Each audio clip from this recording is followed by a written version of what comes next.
The first important thing in this video which I want to share right now is कि मेरी पुरानी videos को भूल जाओ। आई नो मुझे मई 25 के लिए इस वीडियो स्ट्रेटजी बनानी के लिए जो कमेंट्स आते थे वो मेरी पुरानी जो स्ट्रेटजी वीडियोस उन पे आते थे एंड दे आर लाइक तक आप नहीं बना रहे हो, we will follow this. Arrival of the new scheme, ICI has change it patterns. और अगर मैं आपको उस पैटर्न चेंज का एक मतलब बताऊं जो कि है ICI हैव लिटरली स्टार्टेड 50 से ऊपर का जो पेपर वो डालता है वो चैप्टर्स को मिक्स करके मर्ज करके क्वेश्चंस बिल्ड करता है। 50% का पेपर या उससे ज़्यादा इन क्वेश्चन से होकर बनता है। तो यहाँ पर जो मैं पहले प्रमोट किया करती थी, थिंक ऑफ सिलेक्टिव स्टडी कि कुछ सिलेक्टिव चैप्टर्स करके चले जाओ, आपका काम बिल्कुल बन जाएगा। हाँ, काम अभी भी बन सकता है सिलेक्टिव चैप्टर्स करने से, बिकॉज बाकी का जो 50% का पेपर है वो डायरेक्ट भी बिल्कुल मॉड्यूल की तरह डायरेक्ट ICI पूछ लेता है। अगर आपका भाग्य, आपका फॉर्च्यून भी रहा तो जो जो आपने बाकी की सिलेक्टिव स्टडी से चैप्टर किया पता उनसे कोई क्वेश्चन मर्ज करके पुट हो जाए। But I am again repeating, 1.5 महीना 1 महीना उससे ज़्यादा बच रहा है अभी आपके पास। Go for your whole syllabus, सारा का सारा सिलेबस करके जाओ। डोंट लेफ्ट एनीथिंग एंड आप 1 महीने में भी अपनी स्पीड को थोड़ा सा इंक्रीज करके आप कर सकते हो syllabus. Right now this is जनवरी, तो आपके पास बच रहा है फरवरी, मार्च एंड अप्रैल। एंड मैं ये नहीं कह रही हूँ इन 3 मंथ्स की स्ट्रैटेजी में देने नहीं आई हूँ, लास्ट के 1 महीना देने आई हूँ कि 1 महीने में भी हम पूरा सिलेबस कंप्लीट कर सकते हैं, ऐसा कुछ नहीं है। The people who are starting right now always have a benefit कि वो अपने सिलेबस को आराम से कम ड्यूरेशन के साथ मैक्सिमम क्वेश्चंस को सॉल्व करके बहुत ही अच्छे से अपने सिलेबस को कंप्लीट कर सकते हैं ओवर द स्टूडेंट्स जो लास्ट के 1-1.5 महीने में सिलेबस को कंप्लीट करने की कोशिश करेंगे। उनका भी हो जाए, क्या पता उनके बहुत अच्छे मार्क्स भी आ जाए, but the thing that will make a difference is practising more and more questions, right. Let's talk about the main 2 चीज़ें जो आपको मैं सब्जेक्ट की स्ट्रैटेजी देने से पहले अपने दिमाग बसाने की आपको बोलूँगी।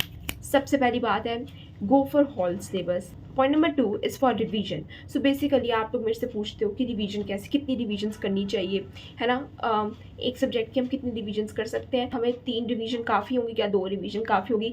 मैं तो 1.5 रिवीजन करके गई थी, तो हम क्या कर सकते हैं। So basically I will say that you have to do unlimited revisions.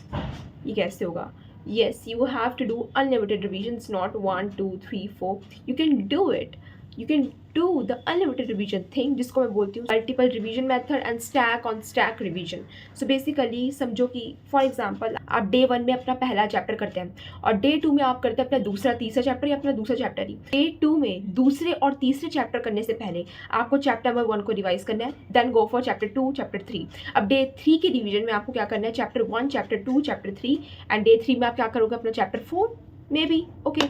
फिर इसके बाद आपके पास डे 4 आता है। सो डे 4 में आप chapter 1, chapter 2, chapter 3, chapter 4, chapter 5 जो अपने आज स्टार्ट करोगे, ऐसे ही आप करोगे। So Samriddhi, it is not the time taken thing, okay. With the days आप जो चैप्टर 1 को आपने पहले दिन 1 घंटा लगा के रिवाइज किया है, सेकेंड डे ज़रूरी नहीं है। For example you are doing the accounts subject, theory में ये पॉसिबल है कि बिल्कुल ही ऊपर से पढ़ के हमने देख लिया, ठीक है। but in practical subjects, like what I want to say in accounts, for example आपने आज पूरा 1 घंटा 2 घंटा लगा के चैप्टर किया। सो बेसिकली अगले दिन आप जाके देखोगे कि मैंने कल क्या किया था and what are the important adjustments, क्या चीज़ मुझे कल प्रैक्टिस करने में लेट समझ आ रही थी, that's the main adjusting things, that the adjustments you will cover tomorrow. और उस एडजस्टमेंट्स के आंसर भी आप साथ में देख के रिवाइज करेंगे। 2 of course you can practice practical subjects. अगर आप डे 1 में उसके 10 क्वेश्चन प्रैक्टिस कर रहे थे, डे 2 में आप 2 क्वेश्चन प्रैक्टिस कीजिए, डे 3 में 2 या 1 क्वेश्चन प्रैक्टिस कीजिए, बट उस चैप्टर के साथ टच में रहिए till the end, till the end. And yeah, this will make your unlimited revisions and the subjects like theory के लिए, economics के लिए and law के लिए उनके notes को बना के रिवाइज करना it is very easy। but for the thing of accounts, जैसे कि मैंने आपको बताया, फर्स्ट अगर आप 5 क्वेश्चन 10 क्वेश्चन रिवाइज कर रहे हैं, अगले दिन उसकी फ्रीक्वेंसी घटा दीजिए, तीसरे दिन और घटा दीजिए, लेकिन उसके मेन इंपॉर्टेंट एडजस्टमेंट के साथ टच में रहिए। अब for the maths, for the quantitative aptitude, what you can do is, सबसे पहले तो मैं आपको हमेशा बोलती हूँ कि उसकी फॉर्मूला बुक को प्रिपेयर कीजिए। सो फॉर एग्जाम्पल आज आप एक क्वांटिटेटिव एप्टीट्यूड का एक फॉर्मूला भरा चैप्टर कर रहे हैं, अगले दिन उसके फॉर्मूलाज को फिर से रिवाइज कीजिए और फॉर्मूलाज के साथ साथ उसके 2 या 3 जो बैक एक्सरसाइज MCQ के क्वेश्चंस हैं उनके साथ टच में रहिए, इससे आप नहीं भूलेंगे। With this you will not able to forget a chapter. Syllabus completion हम कैसे करें, समृद्धि कैसे करें, इतना सारा का सारा सिलेबस है। I have joined this Telegram group, उस भैया ने हमें ये क्वेश्चन बैंक दिया हुआ है। ओके, वहाँ से मैंने ये पर्टिकुलर क्वेश्चन बैंक निकाल के रखा हुआ है। उसमें ICM मॉड्यूल के क्वेश्चंस भी कवर होते हैं, पास्ट एग्जामिनेशंस भी कवर होते हैं, ये सब है वो सब है। मैंने वहाँ से कोई और क्वेश्चन बैंक लिया हुआ है, मैंने एक ऑर्डर कर लिया online. But are you literally solving the module? It is a main question for your syllabus completion. इस चीज़ को प्लीज़ हाई वॉल्यूम पे या कहीं लिख लो या कुछ भी कर लो। Solve your module for 2 to 3 times। Solve your module for 2 to 3 times after the concepts को पढ़ने के बाद, कंसेप्ट्स को समझने के बाद अपने मॉड्यूल की एक एक इलिस्ट्रेशन को, एक एक टेस्ट और नॉलेज के क्वेश्चन को 2 से 3 बार सॉल्व करके ख़त्म करके साइड पे रख दो। मिनिमम आपके 2 से 3 बार मॉड्यूल सॉल्व होनी चाहिए completely. Then you can go for your past year questions, your RTPs, MTPs and all questions. Let us start the subject wise strategy. मुझे पता है कि आधे से ज़्यादा you just need a kick. मुझे खुद पता है कि आधे से ज़्यादा तुम लोग तो मुझे ही, मेरे ही कमेंट्स में स्ट्रेटेजी लिख जाते हो कि तुम लोगों ने क्या फॉलो करना है। दीदी मैं ना ये फॉलो करूँगी, मैं ये फॉलो करूँगा, मैंने ना मेरी डेडलाइन ये सेट है, मेरा ये वो सेट है, मेरा वो सेट है, मुझे ये, तुम्हें एग्जैक्ट पता है कि तुम्हें क्या करना है बट तुम कर नहीं रहे हो। ये भी एक बहुत बड़ी प्रॉब्लम आती है। सो first of all the main reason जिसके कारण बहुत सारे बच्चे फेल होते हैं, दैट इज़ या तो पढ़ाई ना करना या तो ओवर पढ़ाई कर लेना। मतलब अलग अलग जगह से जाकर, वही मैं कह रही हूँ, टेलीग्राम से भी कर लिया, हमने चौक पे जाके कहीं से कोई क्वेश्चन बैंक ले आए हैं, हम ICI का भी क्वेश्चन बैंक है, हम इतने मल्टीपल, ओ माय गॉड, इतना सब कुछ सॉल्व करना है तो सबको ऊपर से सॉल्व कर रहे हैं। दैट्स द थिंग जिसके कारण बच्चे फेल होते हैं। अगेन आप लोगों को पता है कि आपको क्या करना है, but I will brush up the things. Okay, so first of all for accounts, यहाँ पे मैं ये नहीं बोलने आई हूँ ये वाला चैप्टर छोड़ दीजिए, ये वाला चैप्टर आप कर लीजिए, but there is a pattern of studying, right. So first of all you have to cover your all of your practicals chapter, और उसके बाद आप थ्योरी पे आइए, क्योंकि कुछ ना कुछ तो क्राइटेरिया सेट होता है ना। थ्योरी के चैप्टर्स 20 मार्क्स से आएंगे तो बाकी का सारा जो प्रैक्टिकल पोर्शन है वो आपका 80 मार्क्स का पूछा जाएगा, 75 मार्क्स का पूछा जाएगा, ये तो सेट होता है। So basically focus on your 75 marks वाला पोर्शन, एंड अगर आपका वो प्रैक्टिकल पोर्शन द 75 मार्क्स वाला पोर्शन सेट है तो आप इवन थ्योरी क्वेश्चंस खुद ब खुद एग्जाम्स में बना सकते हैं। सो first of all focus on your 80 marks, means your 80% 75 to 80% of the portion. I will not से कि कोई चैप्टर मिस कर दीजिए, ये कर दीजिए, वो कर दीजिए। Again you have to cover your whole syllabus, right, जो मैंने आपको वीडियो की बिल्कुल स्टार्टिंग में बोला है, और मैं पूरी वीडियो में इसी चीज़ को एम्फोसाइज करूंगी because you have time. First time एक कंसेप्ट को समझ रहे हैं आप, फर्स्ट टाइम अपने इलिस्ट्रेशंस को, मॉड्यूल के क्वेश्चंस को सॉल्व कर रहे हैं, सो सॉल्व इट इन डिटेल। मतलब बिल्कुल ही जैसे आप नॉर्मल पढ़ाई करोगे, सॉल्व करोगे फॉर द फर्स्ट टाइम, ओ भाई ये मैंने आज पढ़ा है, इसको मैं अच्छे सॉल्व करूंगी। सो first of all complete your chapter in detail, जैसे कि सारे बच्चे करते हैं, it is not the new thing. Underline the adjustment जिसमें आप फंस रहे हो। सी, यहाँ पे मैं फिर से वो अनलिमिटेड रिवीजन वाली थिंग को भी साथ में लेकर चल रही हूँ। Underline the important adjustments, and कुछ क्वेश्चन होंगे जो आपको इजी लगेंगे, उसको अपनी सेकंड रिवीजन में हम नहीं रखेंगे। We will put in our second, third, fourth revision the questions that जिसमें सबसे ज़्यादा हमने एडजस्टमेंट्स को अंडरलाइन किया है, and that are difficult. In I am repeating itself in the book, underline the important adjustments and star mark the questions जिनको करने में आपको डिफिकल्टी आई थी। जस्ट सॉल्व दैट एडजस्टमेंट, उस एडजस्टमेंट का नीचे आंसर लिख दो। अगली बार जब आप रिवीजन करोगे, मेक श्योर कि सबसे पहले आप क्वेश्चंस बुक को ऐसे पलटा के देखो, that the thing will click in your mind, oh my God, and solve that adjustment, that question in your second, third and fourth revision. Cover your module 2 first, then go for module 1 in order to increase your marks and in your confidence. This is the sequence which I will suggest you to follow. Okay, so जिसका था तुम्हें इंतजार, the law. क्या law में पूरा का पूरा syllabus cover करना है?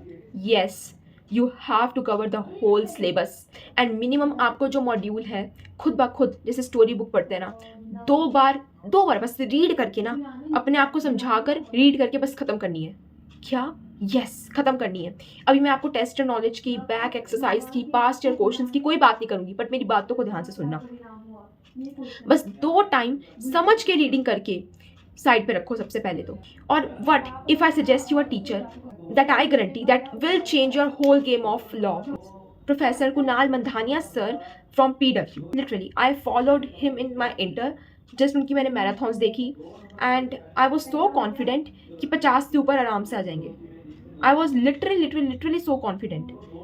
The way he makes his notes, the way he put out the mnemonics, the flow chart thing in the notes. Module को 2 बार रीड करने के बाद नोट्स को नोट कर लेना, भले उसे कहीं प्रिंट करवा लेना, and I guarantee you will not, and if you follow those notes for regular revisions, I will guarantee you कि तुम चीज़ों को कभी नहीं भूलोगे. उल्टा यू विल से कि लॉ सबसे ज़्यादा मेरा पसंदीदा सब्जेक्ट बन चुका है. डिस्क्रिप्शन में मैंने आपको प्लेलिस्ट मेंशन की है फ्रॉम द PWCA फाउंडेशन की. इनको देख देख के अपने नोट्स तैयार कर लीजिए, या तो आप इसको प्रिंट आउट निकलवा सकते हैं, इसके स्क्रीनशॉट मारकर. Now let's talk about your quantitative aptitude. सबसे पहले जो आपका लॉजिकल रीजनिंग वाला पोर्शन है वो तो आपको करना ही करना है. ईजी पोर्शन है, 20 मार्क्स का, कर लोगे आराम से. आई गारंटी यू कर लोगे आराम से. अब द मेन थिंग, ये 2 बाकी जो पार्ट्स हैं ये लोगों को बहुत तंग करते हैं. मैथ्स का portion and your stats, right. ये prepare a separate formula sheet. सबसे पहली बात, आपने फॉर्मूला शीट को अपने मल्टीपल रिवीजन्स में भी यूज़ करना है. आपने फॉर्मूला शीट को अपनी डेली रीड करनी है. एंड फॉर्मूला शीट आपकी इतनी बड़ी नहीं बनेगी कि आप उसको डेली रीड ना कर पाओ. You should read your formula sheet daily and daily in your revision. Okay, उसी फॉर्मूला शीट में, उसी फॉर्मूला बुक में आपको लास्ट में आपके जो स्टैट्स पोर्शन की जो आपकी प्रॉपर्टीज़ है, जैसे इंडेक्स नंबर की प्रॉपर्टीज़ हो गई, मीन मीडियन मोड की आपकी प्रॉपर्टीज़ हो गई, इसे लर्न करना भी ज़रूरी है. आपके एक्स्ट्रा कुछ ग्राफ्स हो गए, वो इन नोट्स को भी बनाकर ऐड कर लीजिए. It will help you a lot a lot a lot. और मैं बोलूँगी आपका 30 से 40% मैथ्स की आपका यहीं से जनरेट हो जाएगा. इस फॉर्मूला शीट को किस तरीके से तैयार करने के बाद अपनी तैयारी करनी है. तो फर्स्ट ऑफ ऑल अब एक चैप्टर समझते हैं, उसके क्वेश्चन सॉल्व करते हैं. एक्सरसाइज में MCQs अपने सॉल्व करते हैं, साइड में अपने क्वेश्चन को प्रिपेयर कर लेते हैं. For the next time day में जाने से पहले आपको बैक उस फॉर्मूला चार्ट को भी देखना है, उस फॉर्मूला शीट को भी देखना है, और साथ में आपको क्वेश्चन को सॉल्व किया है उसके कुछ क्वेश्चंस को उठा लीजिए. Again star mark the questions जो कल करने में आपको जिससे प्रॉब्लम आ रही थी, जो आपको प्रीवियस डे सॉल्व करने में प्रॉब्लम आ रही थी, जिसमें कोई एडजस्टमेंट थी, जिसमें कोई ऐसी बात हो गई थी. अगेन मार्क दैट क्वेश्चन और उसे आज मतलब डे 2 में सॉल्व कर लीजिए. एंड इन्हीं चीज़ों को आप डे 3 में, डे 1 2 में आपने क्या किया, इसे सॉल्व कीजिए. क्वेश्चंस की फ्रीक्वेंसी को कम कर दीजिए, but solve entirely like this. Now let's talk about economics. तो इकोनॉमिक्स के लिए सबसे पहली बात तो अंडरस्टैंडिंग इज मस्ट. नोट्स बन जाएंगे जब आप कंसेप्ट को समझ रहे हो. नोट्स को इतना सजा धजा के नहीं बनाना है, इतना कि अंडरस्टैंड आ जाए, अंडरस्टैंडिंग बैठ जाए. शॉर्ट नोट्स बनाओ, ग्राफ्स और कुछ फॉर्मूलाज हैं, बस उन्हें लिख दो. नेशनल इनकम के फॉर्मूलाज हैं, आपके सप्लाई डिमांड के फॉर्मूलाज हैं, उनके ग्राफ्स हैं. वो छोटे छोटे ग्राफ्स बनाकर आप साइड पे एक नोटबुक में बना के रख सकते हैं. Just like maths, solve the MCQs concepts को दिमाग में रखते हुए. एंड फॉर डे 2 जो डे 1 में MCQ सॉल्व किए उनकी फ्रीक्वेंसी को कम कर कर, और जो आपने फॉर्मूला शीट में उस कंसेप्ट बुक में आपने जो समझ के लिखा है उसको भी साथ में रीड मारिए. अपने MCQs वाले पोर्शन की फ्रीक्वेंसी कम करके भी उसे आप सॉल्व कीजिए. Then start your preparing for your day 2. Then for day 3, day 1 and day 2. Then day 4 your day 1, day 2, day 3. Day 4 तक आप डे 1 की फ्रीक्वेंसी को कम कर सकते हैं, लेकिन keep in touch with your day 1. Guys, this is all the strategy. Hope you find this strategy helpful, and it is all about जो बंदा strategy को but just put it, do the work, do the thing. It will make a difference between the tayyari, the practice, the revision in comparison between the two persons. So take care, and कोई doubt है do write in the comment section. I will see you in the next video. Bye.